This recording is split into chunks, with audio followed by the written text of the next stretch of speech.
Hello friends, in this video we are going to study the alkali metals. It is a part 2 of alkali metals. In previous video we have covered the physical and the chemical properties of alkali metals. In this video we are going to study the important compound formed by alkali metals. So the first line, the compound formed by alkali metals are generally ionic in nature. As we all know, for ionic compound the condition is the cation, that means positively charged ion should have low ionization enthalpy, and the S block element, the alkali element have lowest ionization enthalpy. So they are generally ionic in nature, but generally represent the all compounds are not ionic. Some of the compound are covalent also, such as lithium iodide. So let us start with the first part, oxide and hydroxide. When lithium reacts with O2, it forms Li2O, that means lithium oxide, and Li2O2, lithium peroxide. Here majority is Li2O, that means lithium oxide, and when sodium reacts with O2, it forms majority Na2O2, that means sodium peroxide, and in some amount NaO2, that means sodium superoxide also forms. When potassium, cesium and rubidium react with O2, they only form MO2 type compound. That doesn't mean that these elements can form M2O or M2O2, but when they are react with oxygen, they can only form MO2 type compound. But by doing some condition, by applying some condition, appropriate condition, we can form M2O, M2O2 also. The next point is, as the size of cation increases, the stability of peroxide and superoxide increases. As we move down the group, the stability of peroxide and superoxide increases. Important point. Now comes the most important reaction for alkali metals oxide, that when a alkali metal oxide M2O, that means oxide, react with water, or in other words, when oxide get hydrolyzed, it form 2MOH, that means alkali solution, and when superoxide is hydrolyzed, it forms alkali solution as well as H2O2.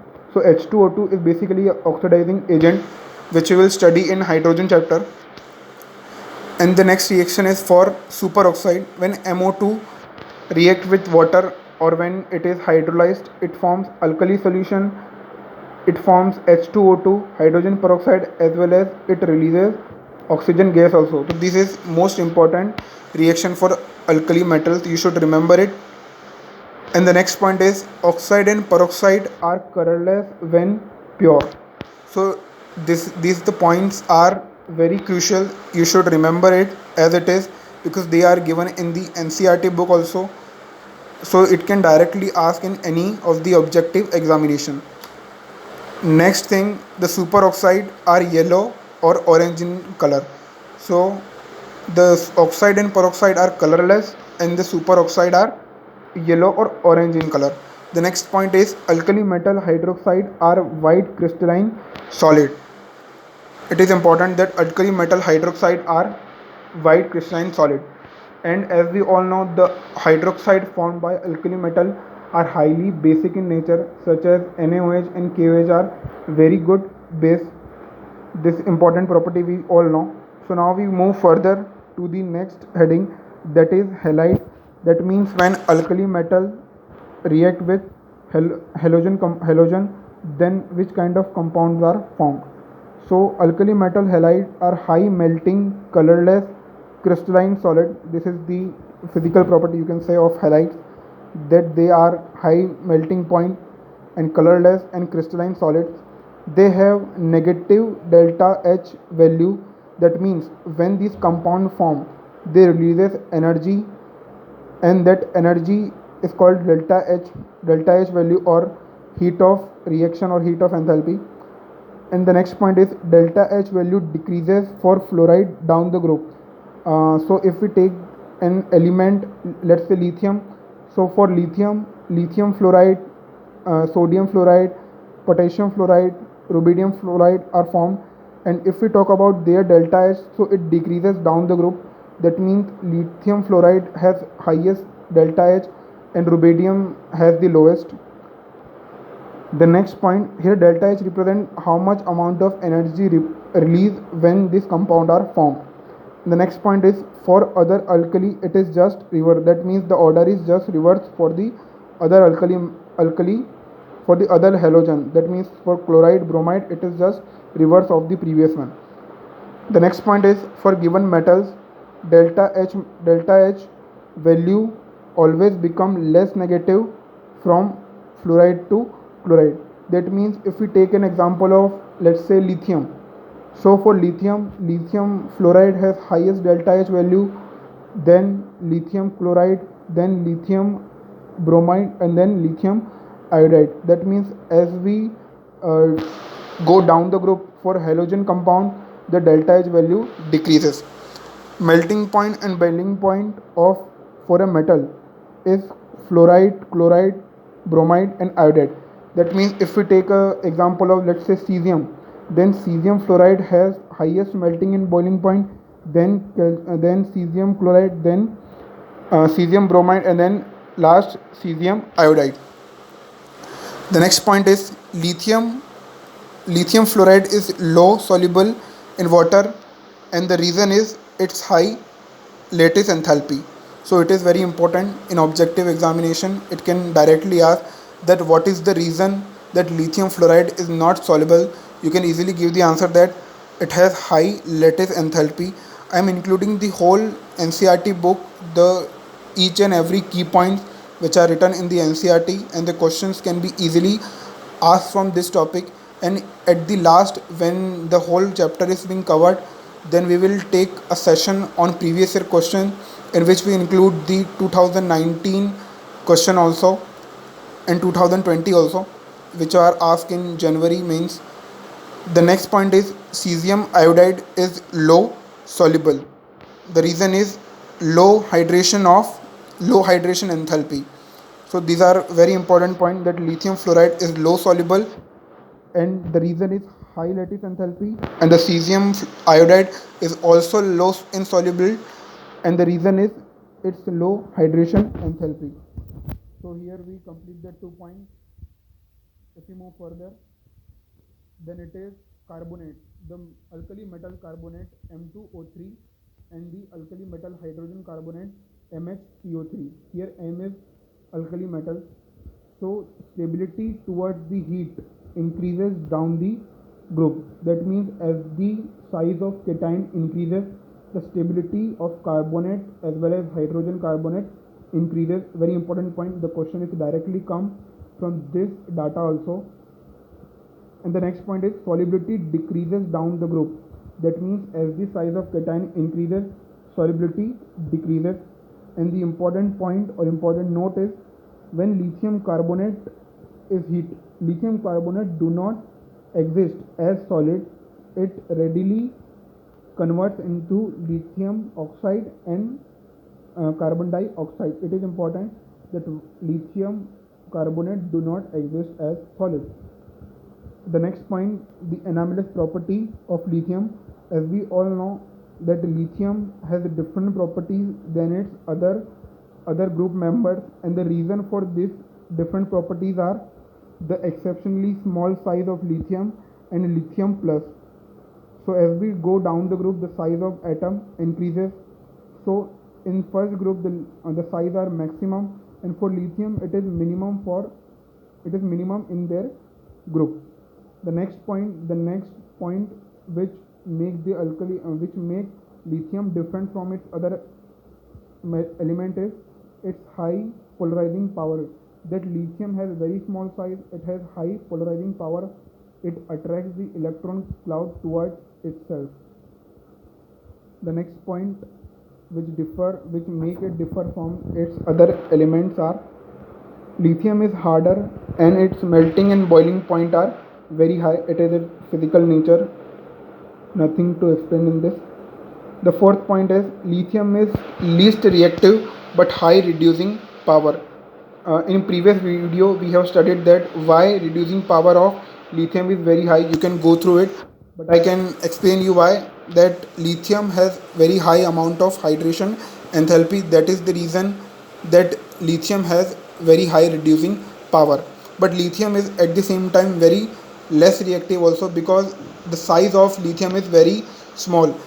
As you know from the knowledge of chemical kinetics or surface chemistry, that the uh, area or the surface area of a substance also matters when we talk about the rate of reaction.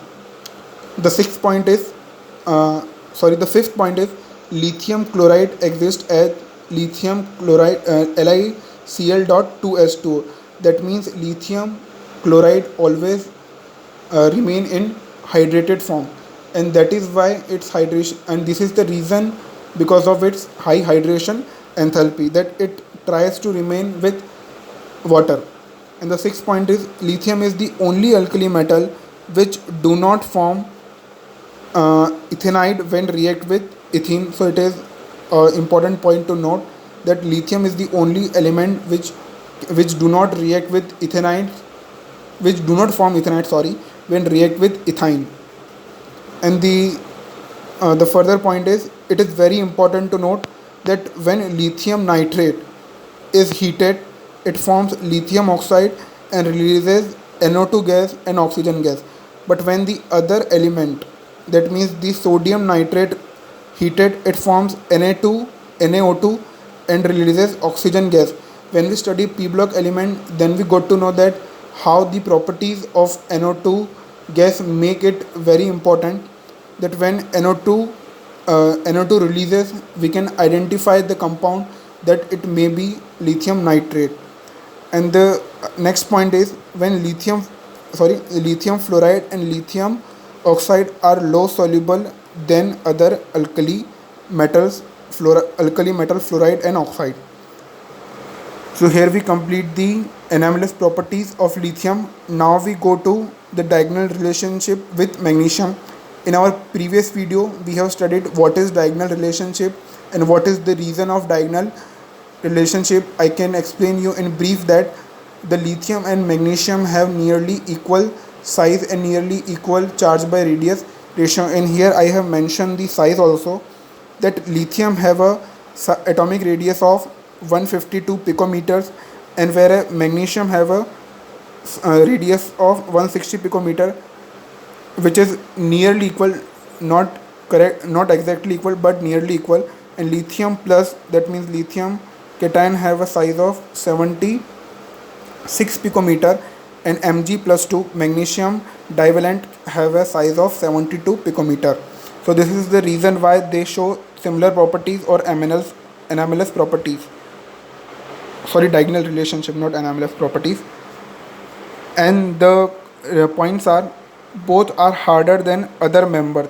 That means if we talk about lithium, it is harder than its group elements such as sodium, potassium, cesium, rubidium. And if we talk about magnesium, it is harder than barium, calcium, strontium, beryllium. So they are hard in their group. The second point is, lithium and magnesium react slowly with water. Their oxide and hydroxide are less soluble in water. It is important that the point which make lithium and magnesium similar is that they slowly react with water, and these are all relative. We are talking that as we compare the alkali metal with its group, it reacts slowly with water, and when magnesium compared with its group element, it reacts slowly with water. It is relative talking we are. And the next point, the third point is, lithium oxide and magnesium oxide do not form superoxide when react with excess of O2. That means the other oxide, when react with O2, excess of O2, they can form oxide to superoxide, but lithium oxide and magnesium oxide do not show this nature. And the fourth point is, the lithium chloride exists as LiCl.2S2, and the reason is high hydration enthalpy, as we discussed further, as we discussed previously. And the next point, the magnesium chloride exists as MgCl2.8H2O. So it has more hydration than lithium. The fifth point is, lithium and magnesium do not form solid hydrogen carbonate. It is an important point that magnesium also do not form the solid hydrogen carbonate. The sixth point is lithium chloride and magnesium chloride soluble in ethanol. So it is just an information you need to know this. And I have include some exception or important points regarding to the JEE Mains examination. So we go through them, the important points. The first point is basic nature. That if we talk about the basic nature of hydroxide of alkali metals, so it is highest for cesium, then rubidium, then potassium hydroxide, then sodium hydroxide, and the last is lithium hydroxide. And if we talk about the thermal stability of the carbonate, so as we discussed, it increases down the group. So the similar result is here, that CS2, that means cesium 2 carbonate, has the highest thermal stability, and the lithium carbonate have the least. And for hydroxide also, the thermal stability order is same as their basic nature. So these are very important points, you should remember them. And the other points are the ionic character or the ionic nature. The ionic nature is highest for cesium bromide, then rubidium bromide, then calcium bromide, then sodium bromide, and lithium bromide. Here you can see that I have fixed the bromide ion, that means Br, and then we discuss the ionic nature. And if we talk about solubility, so solubility of hydroxide are highest for cesium hydroxide and least for lithium hydroxide. And if we talk about the boiling point when the cation is similar, then the boiling point follows this order, that highest for fluoride and lowest for iodide. It is important to note that here we have fixed the cation, and in next order we have fixed the halide. So when we fix the halide, the order becomes cesium fluoride, calcium chloride, rubidium chloride, and then cesium chloride. So it is for the day. Now we close this video. Thank you for watching the video. If you like the video and you feel like it makes you more comfortable with the S block element chapter, then like this, subscribe this, and share it with your friends. And stay tuned. We will discuss these important compounds such as NaOH, Na2O3 in upcoming videos. Thank you for watching.